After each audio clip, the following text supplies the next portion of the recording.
Now come to Prime Minister's questions. Gary Sambrook. Question number one, Mr. Speaker. Prime Minister. Mr. Speaker, this morning I had meetings with ministerial colleagues and others. In addition to my duties in the House, I shall have further such meetings later today. Gary Sambrook. Mr. Speaker, we need to build more homes on brownfield sites, but we also need to make sure that the houses that we've got are of a decent standard. In estates across my Birmingham constituency, in Kings Norton, the Free Estates, Weedy Castle and Frankley, we need investment to make sure that those estates have decent homes. And so does the Prime Minister agree with me that by improving homes, it will help level up our economy and deliver for working class communities like mine? Well, my honourable friend is spot on, and he'll be hearing more about that in just half an hour's time. But he is quite right that we should be building on brownfield sites and building the beautiful homes that people actually want. Leader of the Opposition, Jeremy Corbyn. Thank you, Mr. Speaker. Mr. Speaker, our thoughts are with the loved ones of those who have sadly died after contracting the coronavirus and those that are still suffering from the disease, including the Honourable Member for Mid-Bedfordshire. I want once again to pay tribute to our medical staff working so hard to combat the spread of this disease and care for those affected. And I think we should all express our gratitude to the Chief Medical Officer and the Chief Scientific Advisor, who have shown exceptional leadership throughout, and we will continue to follow their advice. Mr. Speaker, Sunday was International Women's Day, a day when we celebrate the achievements of women around the world, recognises the advances made in working towards a goal of gender equality, and most importantly, reflect on how far we have to go to achieve that. A quarter of social care workers, who are overwhelmingly women, are on 0 hours contracts. It's essential care workers self-isolate if they experience symptoms of coronavirus, but many may feel they have no choice but to continue working. Will the Prime Minister finally bring in emergency legislation to guarantee sick pay for 0 hours workers to help contain the spread of the virus? Prime Minister.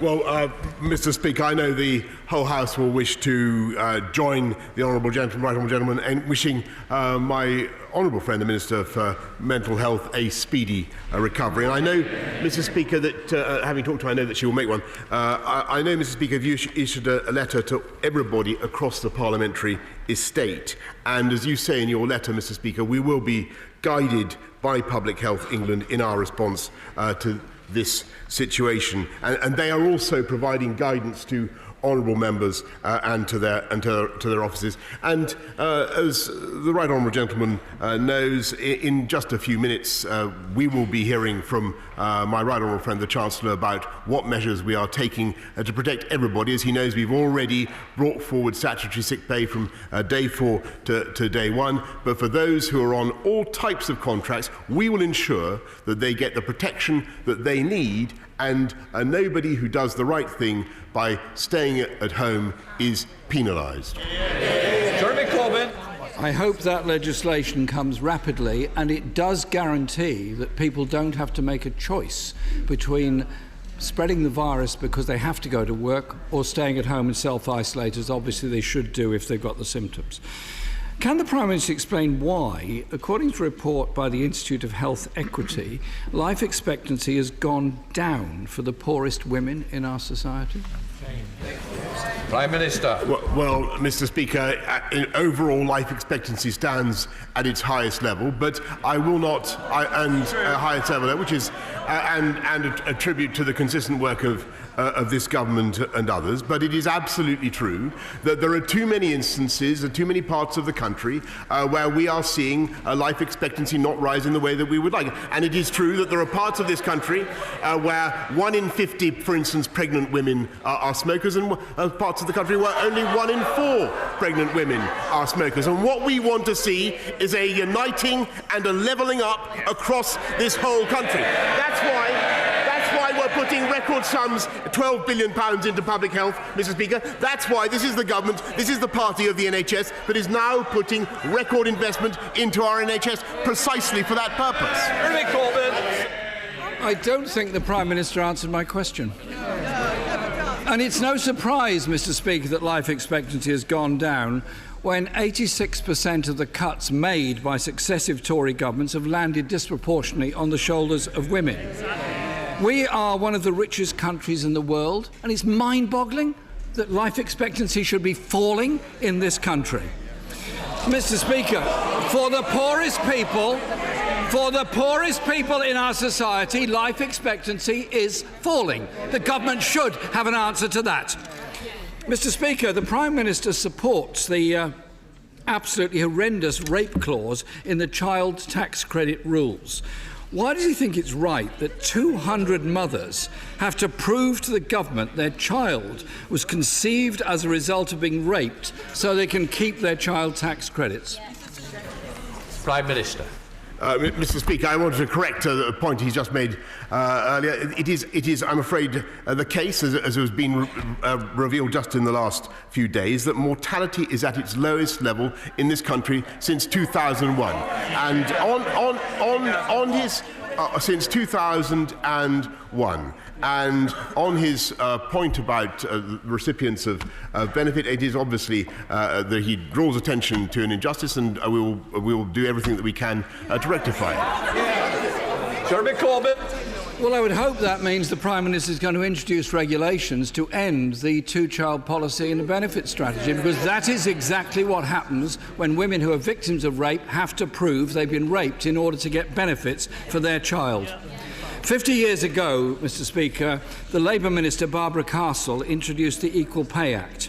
But women are still paid 17% less than men. And under this government, the gender pay gap is estimated to take another 60 years to close. Why hasn't the Prime Minister followed Labour's lead and set a target for closing it by 2030? Minister.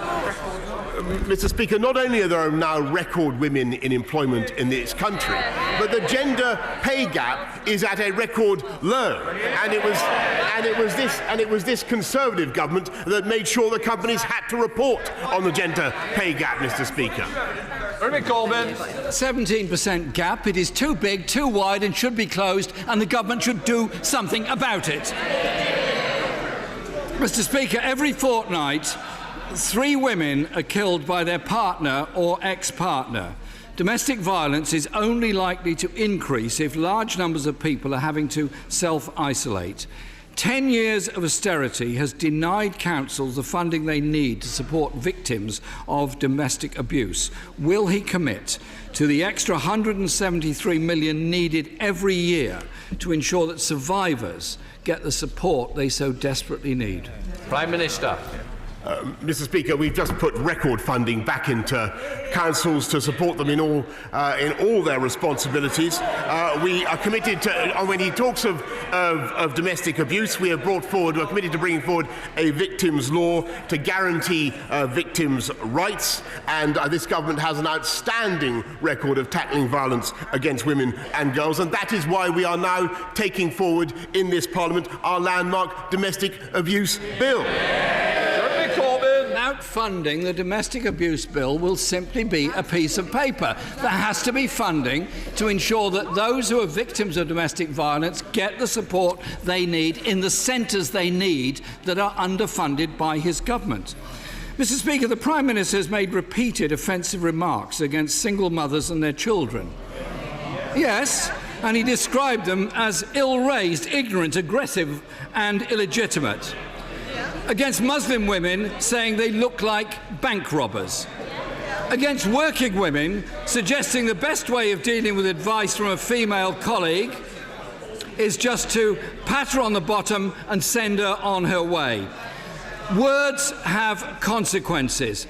His offensive words are backed up with offensive and discriminatory policies, from the rape clause to dismantling local services which women, particularly BAME and disabled women, disproportionately rely on. Can the Prime Minister apologise for his offensive comments and ensure that these discriminatory policies are reversed by his government? Prime Minister. Mr. Speaker, I'm proud of what this government has done to promote the rights of women. I'm proud that we have a record number of female MPs in our party today. I'm proud that this is the only party that has produced 2 female, not 1 but 2 female prime ministers. And wouldn't it it be an extraordinary and amazing thing, Mr. Speaker? Still waiting. Wouldn't it be an amazing thing if that party were to produce a female leader of their own? Don't hold your breath, Mr. Speaker. And I will take no lessons. I will take no lessons in sexism from a party where good female MPs are bullied out of their party. Just because they've had the guts to stand up against the climate of anti-Semitism in the Labour Party. Thank you very much, Mr. Speaker. My right honourable friend, the Prime Minister, I know is a great champion of the countryside and farming, and the great benefit it has both from producing high animal welfare food and also the amount of carbon that's held in the soil through permanent pasture. In our Conservative manifesto, we stated on page 57, in our trade negotiations we will not compromise our high environmental protection and animal welfare and food standards. Will the Prime Minister meet with me and other colleagues with rural farming constituencies to discuss how to support farmers and growers in trade deals to provide them with more opportunity to produce even more food and a high animal and environmental welfare? Mr. Speaker, my honourable friend is absolutely right. We will not compromise on animal welfare. We will not compromise on food standards and hygiene. I'm only too happy to meet him and his fellow farmers to discuss the opportunities ahead. Ian Blackford. Thank you, Mr. Speaker. As the numbers infected by the coronavirus grow, the level of public concern naturally grows with this. Last week, the Prime Minister gave me a firm reassurance that no one would be financially penalised for following health advice. And yet, still millions of self-employed workers have been left in deep uncertainty as to what financial help they will be given if they are forced to stop working. In this House, Mr. Speaker, we are in a privileged position. We will not be financially worse off. Millions of workers are not in that privileged position. They may be forced to rely on social security for an extended period because of this virus. So, for the record, can the Prime Minister tell me what the statutory sick rate in Ireland is compared to his UK government? Prime Minister. Mr. Speaker, it is not my duty to comment on the pay rates of other countries. What I can tell you, what I can tell the honourable member, which he knows very well, which he knows very well, is that we, under this government, have already advanced statutory sick pay from day 4 to day 1. We will make sure that those on universal credit and other benefits get the help that they need from day 1. And my right honourable friend, the Chancellor, if he can contain his impatience for just a little bit, will be telling him more about what we are doing to protect everybody in this society, to make sure that everybody is not penalised for doing the right thing. Ian Blackford. Well, let me try and help the Prime Minister and perhaps inform him of the detail. In Ireland, in response to the coronavirus, the government has just raised their statutory sick rate to the equivalent of £266 per week. This covers those employed and those in self-employment. In Germany and Austria, it's £287. In Sweden, it's £230. In the Netherlands, £201, and in Spain, it's £121. Whereas in the UK, Prime Minister, it's a meagre £94.25 per week. Prime Minister, up to 80% of people across the United Kingdom could face infection in the weeks and months ahead. Many of them will be forced to rely on statutory sick pay. If the Prime Minister is truly committed to levelling up, a good place to start must be statutory sick pay. Will he take the opportunity to stand up today and commit to raising the UK payment to the average EU level? Mr. Speaker, as I think most members of the House understand, the UK is distinct from many other countries around the world and certainly in the EU. We have a universal free health system, free at the point of delivery. We have an extensive benefit system, free for people across this country, and indeed our health system is very well managed, very well prepared for this epidemic, and I congratulate everybody in the NHS responsible for making the preparations that they have. Thank you, Mr. Speaker. Last week I had the pleasure of visiting Burnley Hospital to see a demonstration of an advanced surgical robot which represents a leap forward in the health provision in my constituency. Does the Prime Minister agree with me that technological advances in the NHS is paramount to providing the best level of patient care? And will he agree to work with me to keep Burnley at the cutting edge of those health revolutions? Yes, Mr. Speaker, and that's why my right honourable friend, the Health Secretary, and I are determined to advance robot technology, AI, in the NHS. We put in another £200 million, and in his own area, the NHS East Lancashire is receiving over £500 million more, a cash increase of nearly 5% on last year. Alex Davies-Jones. Mr. Speaker, a month ago I asked the Prime Minister about his plans to tackle the crisis in recruiting overseas consultants to work in our overstretched NHS. The Prime Minister dodges the truth, claiming it's devolved, when visas are clearly an immigration issue for his UK Home Office. So, second time lucky, can the Prime Minister today confirm exactly what steps he's taking to ensure that overseas consultants will apply for NHS visas to work in all of our hospitals? Prime Minister. Yes, Mr. Speaker, I can't remember whether I said this to her last time, but that's why we've introduced a fast-track NHS visa. Dr. Julian Lewis-Club. Question 7, Mr. Speaker, on war widows. Mr. Speaker, my right honourable friend has made this point to me in person. I've heard from the war widows themselves about their own concerns. The Ministry of Defence is looking at what can be done to provide meaningful support to those who have lost their loved ones. Julian Lewis. Given that the previous Defence Secretary sought and was refused permission from the Treasury to help the estimated 265 war widows whose pensions were cancelled when they remarried and can be permanently restored only by their going through a divorce and remarriage to their second husbands, will the Prime Minister personally meet Moira Kane and Mary Morland of the War Widows Association finally to put an end to this deplorable and dishonourable situation? Mr. Speaker, the MOD is looking at this very problem, and I'm conscious of the issue that he raises. It's been raised with me. I've asked my right honourable friend, the Secretary of State for Defence, to meet the chairman of the War Widows Association to discuss further what we can do. That's Shaw. Yeah. That's Shaw. Mr. Speaker, last week Emmy Award-winning actor and musician Riz Ahmed released a hard-hitting new album and the short film The Long Goodbye, which powerfully expresses the heartbreak of many British minorities of feeling unwanted in Britain, where hate crime is rising and hate speech infects public life. These are also the concerns of Muslims in my constituency. I urge members of the House to listen to it and watch it. So could the Prime Minister, and for once, without hiding behind the robes of his Muslim ancestors, yes, we all know he has them, or clinging to the fig leaf that his ex-Chancellor's presence in the Cabinet provided him, or resorting to the potentially divisive tit-for-tat deflection of a very serious issue, which is anti-Semitism, 300 complaints of Islamophobia within his party.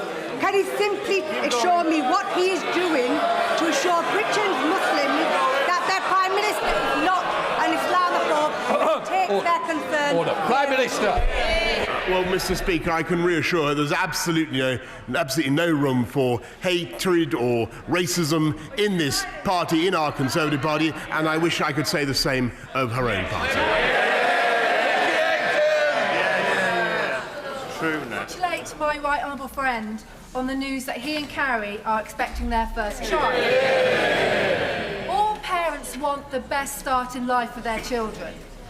With the UK lagging behind the rest of the world in the number of diseases that we test, genetic tests, we only test for 9 genetic conditions in this country. Do you agree with me, and will you support my campaign calling for a review of the newborn baby screening programme? Minister. Mr. Speaker, she raises a very important point. I'm glad that starting this year, screening for babies with severe combined immunodeficiency will be evaluated for inclusion in screening. But my right honourable friend, the Health Secretary, says he's more than willing to meet her to discuss further how screening could be improved. Howell Williams.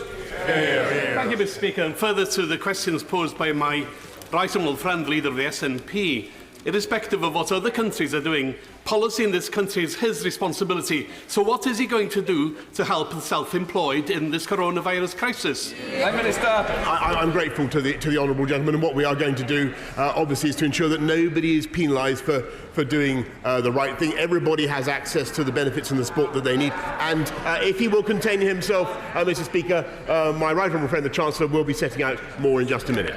Jade Hunt. Speaker, will the Prime Minister join with me in congratulating the mighty Loughborough swim team for their 5 gold medal haul at the McCullough International Open Meet last month? The swimmers involved were Luke Greenbank, James Wilby, Abby Wood, Max Litchfield and Molly Renshaw, surely the very epicentre of sporting excellence in London. Having worked with Loughborough University on the Olympics on their fantastic site in East London, I know their formidable global reputation. I have no hesitation in congratulating Loughborough swimming team on her behalf.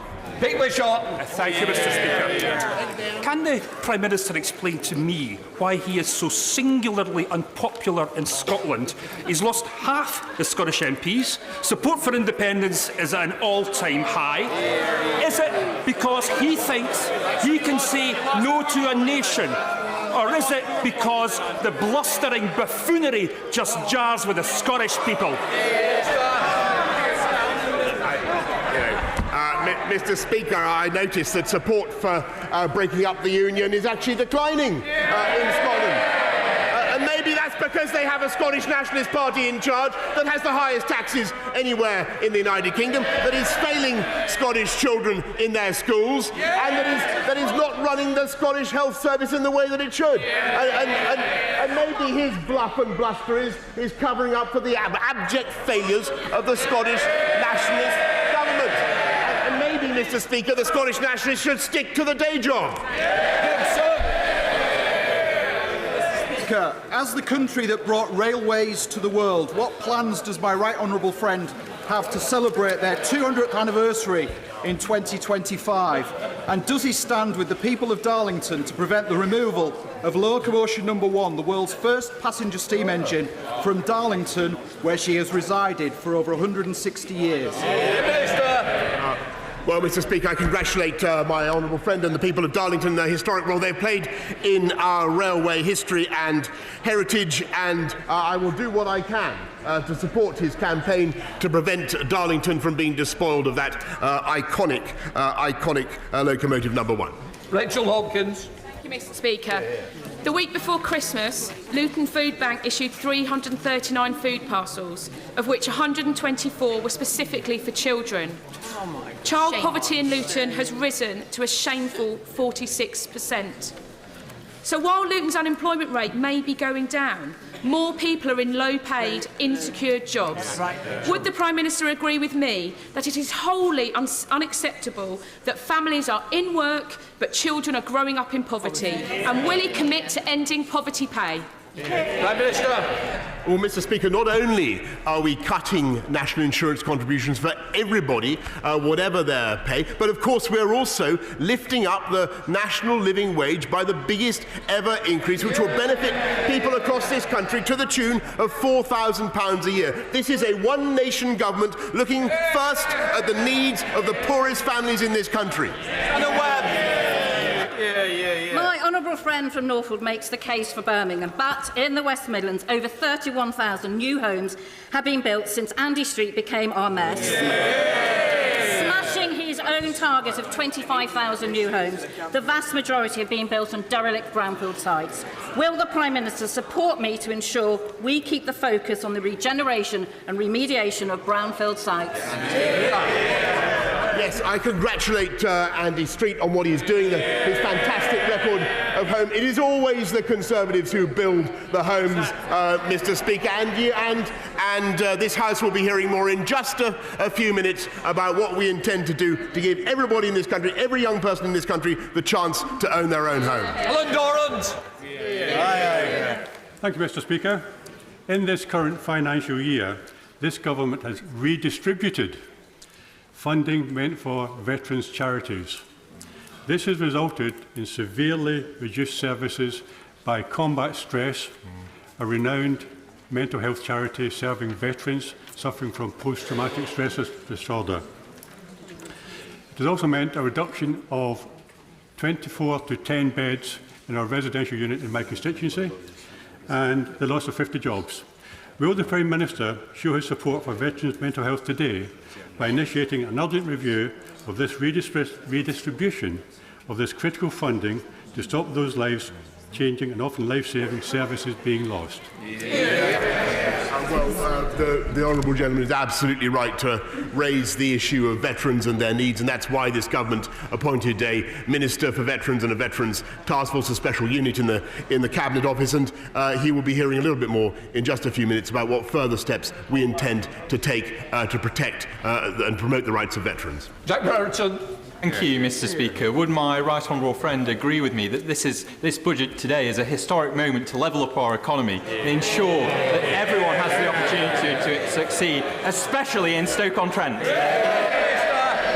Mr. Speaker, Stoke-on-Trent is the crucible in which the future of this country is going to be forged, as it has been in the past, and it could not have a more doughty or more valiant advocate. And I agree entirely with what he said. Lesterson. It's vital that the funds announced this morning are distributed effectively to the businesses and self-employed people affected by coronavirus. But the banks must fulfil their responsibilities as well.